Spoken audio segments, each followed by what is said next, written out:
Thank you, and thank you for the opportunity to speak today. So, cancel culture is nothing new. People have always wanted to cancel others they disagree with, for it is easier than tackling the idea. Caesar, Gandhi, JFK were all cancelled. Joan of Arc was cancelled for becoming a symbol, and 17-year-old Lady Jane Grey was cancelled for getting in the way of the throne of England. Off with her head. Religions have cancelled people. Remember the Crusades? They speak for God. They are right because they have faith, but they're not always correct.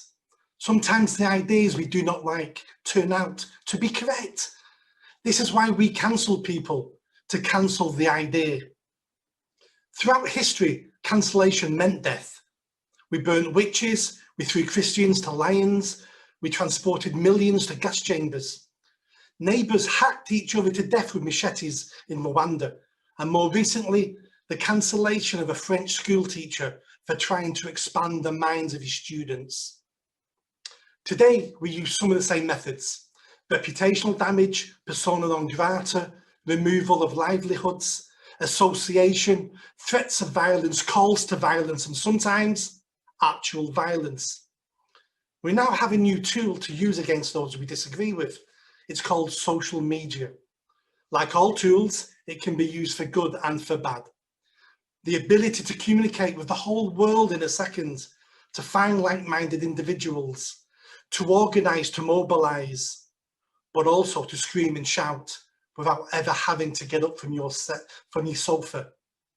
To virtue signal that you're tolerant, kind and compassionate while placing your knee on the necks of others. I hear the excuse and self-denial every day. I hear the screams of, "We're just stopping hate speech. That's a hate crime. You're a Nazi, transphobe, racist." They call people evil and Nazis. Why? So they do not have to be taken seriously, engaged with, or listened to. But why? For it is easier than actually tackling different ideas head on. Ideas can spread if given oxygen. New ideas may expose weaknesses in the orthodoxy. It may eventually lead to shouts of "the king is in the altogether" as people see through lies and falsehoods. Daylight is a great disinfectant of poor ideas. We need more ideas and we need more daylight. Joseph Stalin said, "Ideas are far more powerful than guns. We don't let our people have guns. Why should we let them have ideas?" If you're not confident of your own argument or evidence, then why take the risk of being proven wrong? Best to close down all heresy and brand anyone who dares to disagree with you as a fascist. All you need is faith. Faith that you are right. Faith that you are just like Gandhi, Mandela, or Dr. King. It's pathetic and it's cowardice. I'm offended, I'm hurt. Your words pierce my heart like a knife. Words are violence. Silence is violence. You're erasing my existence. These are the cries of people who never emotionally moved on from the nursery. Sticks and stones. We have nursery rhymes about it. They never wanted to be an adult, scared of their own personal responsibility. They have a lack of self-confidence, afraid of being captains of their own lives, of their own destiny. I call them emotional haemophiliacs. They start to bleed at the first sense of distress.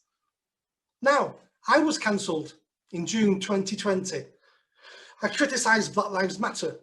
I went onto their website, read what they had to say, and wrote an article about it. That was my crime. That was all the evidence needed to brand me as a racist and a Nazi. 450 people signed an online petition to have me sacked from the charity I founded. That was all it took. 450 signatures from a population of 7 billion. Did anyone call me a liar? No. Did anyone point out where I was wrong? No. The charge against me was simple: writing while white. Because today, you are not permitted to comment on a topic that does not relate to you. Sacrilege. Writing while white is a new capital punishment offence. I needed to be destroyed. I was unfit to run a charity. I no longer entitled to have a view and opinion, for I obviously had the wrong ones. Therefore, I needed to be cancelled forever. The board of trustees at my charity panicked. Through a mixture of fear and cowardice, they sacked me over email. People from all over the world were outraged at the injustice. A sense of justice is a universal trait. We always cheer for the underdog. We all intrinsically know right from wrong. We get confused sometimes, but deep down inside, we know. You know, you've always known. Anyway, the board fell apart, they all resigned. This is what cancel culture does. Mob rule. No willingness for discussion or debate, or the ability to agree to disagree. Just a desire to have your point of view forced onto others. Do not resist, or else. We have a word for this: totalitarianism. We saw how this played out last century. We need to avoid repeating this. I'm a nobody in the grand scheme of things. I'm not rich, I'm not famous, I'm not part of the elite. I'm just a kid off a council estate. I didn't go to university. I didn't have a father growing up. I grew up in poverty. My privilege was non-existent.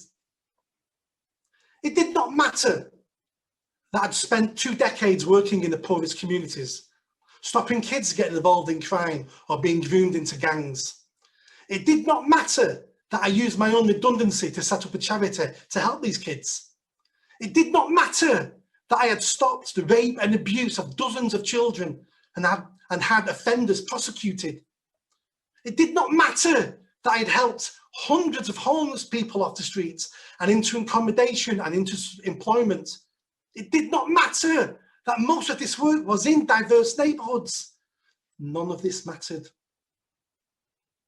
In just the last couple of months, I've stopped the sexual abuse of a young girl, and I've pulled a young man out of a criminal gang. This would not have happened if I'd remained cancelled. These are the real unintended consequences of believing cancel culture is virtuous and that you are the saviour of society. A society you have no real understanding of. To end, if I'm perceived as the enemy and someone who should be cancelled for the greater good of society, then we are heading to a place where we all need to be afraid. You need to be afraid. For this place does not take prisoners. It is not interested in forgiveness and tolerance, but it does believe in punishment, and it believes in retribution. For you will do as you're told. Eventually it will come for you. Who will speak out in your defence? I hope it's the people you defended when they needed you. That's why I would recommend we need to cancel culture. Thank you.